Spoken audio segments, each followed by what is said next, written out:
Today I'm having some fun assembling all 15 cards from Kendra's Card Challenge 21. Hey, it's Beth. Welcome.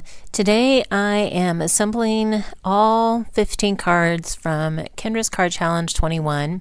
I have all the pieces pre-cut and I will be doing the fun part of getting to put all of the cards together. I have a video where I show you how I cut down my 6 sheets of 6x6 pattern paper. And so if you missed that video, it will be linked at the end of this video, and it will also be in the description box below. And also in that video, I did assemble sketches 4, 7, and 11, but I have also included them in this video. So if you didn't watch that video, you can see all 15 cards assembled in one place. I am using the All Smiles collection from the Stamps of Life, and it is like unicorn, kind of bright, cheery. So I am using this collection to make cards for Cubs card drive, which will be coming up here in March. And so all of my cards are focused on, like either happy birthday or positive thoughts. I am using a couple stamp sets from the Stamps of Life as well. I will link those in the description box along with the All Smiles collection. And I had a bunch of hearts that I had punched and die cut out of scraps previous, because this is my second round of the KCC 21 cards with this collection. So I had some scraps from the previous set as well, and so I have punched or die cut a bunch of little hearts, and so you will see me trying to use those up as much as I can throughout these cards as well. As I said in my first video, I went through and cut down all of the pattern papers according to the cutting guides, and then off camera I went through all of the card sketches and cut down all of my matting pieces for each card. Also figured out what I wanted to use for embellishments and sentiments for each card, and just put all of that in the same baggie as the patterned papered pieces that I had from that last video. I tend to do this in stages. For assembly for this video, real time before I sped it up, it was just over an hour and a half, and so that was for assembly. I want to say I probably add at least another 2+ hours for cutting and matting, doing the mats and things like that. Cutting the pattern papers is pretty easy. That goes pretty quickly, but then it's going back through and the planning, figuring out what I want to use for the matting layers, what I want to use for embellishments and things like that can also add some time. So I tend to do this in stages. I think I have sat down and done the whole process in one afternoon, but it's very rare that I have the opportunity to do that. So like I said, I kind of do it in stages, and the important thing is to stay organized. So I do have the baggies with the numbers on it that I keep everything for those cards in, so that I can kind of pick it up at any time and everything stays together. So while I'm still doing voiceover right here, I will say that when I cut this strip off of the left side of this card, there is a small, I didn't have it angled up high enough, so there is a small triangle of blue cardstock that can be seen at the kind of bottom left corner of that strip, and so I am trying to figure out how I can cover that while I'm trying to think of ideas while I'm assembling here. So I do end up using some of those triangle piece cutoffs that I cut off from that strip to try and cover it. Not ideal, but mistakes happen. I wanted to leave it in. Like I always say, I try to keep it real. We all make mistakes. Most of the time they are fixable. So this is like one of the several mistakes that I've left in this video. So just so you know that we all do it. And then the challenge is, how can you make it work? So like I think I was talking about, timing. So just keep in mind that this isn't something that you can necessarily do super quick. Like, it does take some time and it does take some planning, but it is super fun. And like I said, this is always my favorite part, the assembly, watching it all come together. And one of my challenges that I had for this particular set is, because this is my second set that I've made with this All Smiles collection, was trying to make sure that my cards, that both sets don't look alike. Not that anybody's really going to notice that whenever the cards get donated, but it was just kind of a challenge for me, is making sure I chose different papers for the cutting. When I was going through the cutting guide, was making sure, well, one, I could only use the papers I had left at this point, but just making sure that they weren't the exact same papers for the exact same pieces that were going to end up on the exact same card. I think my final card does, I don't remember at the final card if I used the same die on it or not, but it's still a little bit different just because of the patterns I chose and the sentiment I chose. So and then right here I am on sketch number 4, so you can see I do have a different colored sleeves. And then also, when I was doing this video, I shared how I did like the matting pieces and the embellishments. So you will, for sketches 4, 7, and 11, you will see me cutting like the matting pieces as well, just because I brought this in from the previous video. So I think that's all I need to tell you. If you have any questions, let me know. Like I said, I'll link the cutting video down below and at the end of this video if you haven't seen it and if it's something that you tend to struggle with. So I will put you guys to some music, let you enjoy the process, and then we'll reconnect at the end with all my cards.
Despite my few oopsies that I had on these cards, they were a lot of fun to put together. It's just such a bright and cheery collection, and definitely a nice pick-me-up from the bitter cold and snowy, nasty weather that has been outside my window the entire time that I was making these. So hope you guys enjoyed. Let me know if you have any questions. Otherwise, I thank you so much for your time and hope you all have a very crafty day.